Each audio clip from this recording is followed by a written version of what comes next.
नमस्कार दोस्तों, आज हम ट्रेजर NFT, जिसे अब ट्रेजर फंड के नाम से जाना जाता है, की ताजा खबरों की चर्चा करेंगे। NFT और Web3 संसार में यह एक महत्वपूर्ण मोड़ साबित हो सकता है। इसमें एल्गोरिथमिक प्राइसिंग मॉडल शामिल है, जो NFT की कीमतों को बाजार की भावनाओं के बजाय एक गणितीय तरीके से निर्धारित करता है। इसके साथ TUFT नामक नेटिव टोकन भी है, जिसका उद्देश्य उपयोगकर्ताओं को रिवॉर्ड्स और प्लेटफॉर्म की गवर्नेंस में शामिल करना है। हाल ही में कुछ महत्वपूर्ण अपडेट्स आए हैं।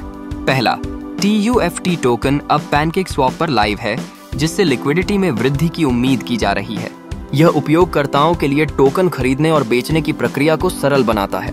दूसरा, ट्रेजर फंड ने अपने वर्चुअल प्लेटफॉर्म को बंद कर दिया है और अब सभी सेवाएं एक नई मोबाइल ऐप के माध्यम से उपलब्ध होंगी। इससे उपयोगकर्ताओं को कहीं भी और कभी भी एक्सेस मिलने की संभावना है। तीसरा, ट्रेजर फंड NFT कलेक्टिबल और एल्गोरिथमिक मॉडल का एक नया गैमिफिकेशन पहलू लाता है, जिससे वे उपयोगकर्ताओं को जुड़े रहने और रिवॉर्ड्स के लिए प्रोत्साहित कर रहे हैं। इसके अलावा टीम ने भरोसेमंद बनाने के लिए पारदर्शिता बढ़ाने की दिशा में कदम उठाए हैं, जैसे नए गाइडलाइंस और विथड्रॉल रूल्स। हालांकि पहले कुछ समस्याएं थीं, जैसे विथड्रॉल और सपोर्ट इश्यूज, जिसने भरोसे को कम किया था। लेकिन वर्तमान में मोबाइल ऐप पर फोकस, टोकन का लिस्ट होना और उपयोगकर्ताओं की समस्याओं को सुनने का प्रयास भविष्य में बेहतर अनुभव की उम्मीद जगा रहा है। भविष्य में अगर ट्रेजर फंड अपने रोडमैप को पूर्ण करता है, जैसे कि बेहतर NFT कलेक्शंस और समुदाय की सहभागिता के लिए नए टूल्स, तो यह एक भरोसेमंद नाम बन सकता है। टफ्ट टोकन की कीमत भी बढ़ी हो सकती है, यदि लिक्विडिटी बनी रहे और यूजर्स की संख्या बढ़े।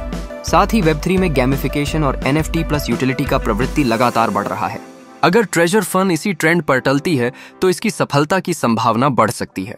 इन सभी बढ़िया अपडेट्स के बीच एक जरूरी बात यह है कि क्रिप्टो और NFT दुनिया में जोखिम हमेशा बना रहता है। इसलिए हमेशा अपनी रिसर्च करें, ताकि आप सुरक्षित और सूचित निवेश कर सकें। अगर आपको यह वीडियो पसंद आया तो लाइक करें, चैनल को सब्सक्राइब करें और अपने विचार कमेंट में साझा करें। धन्यवाद।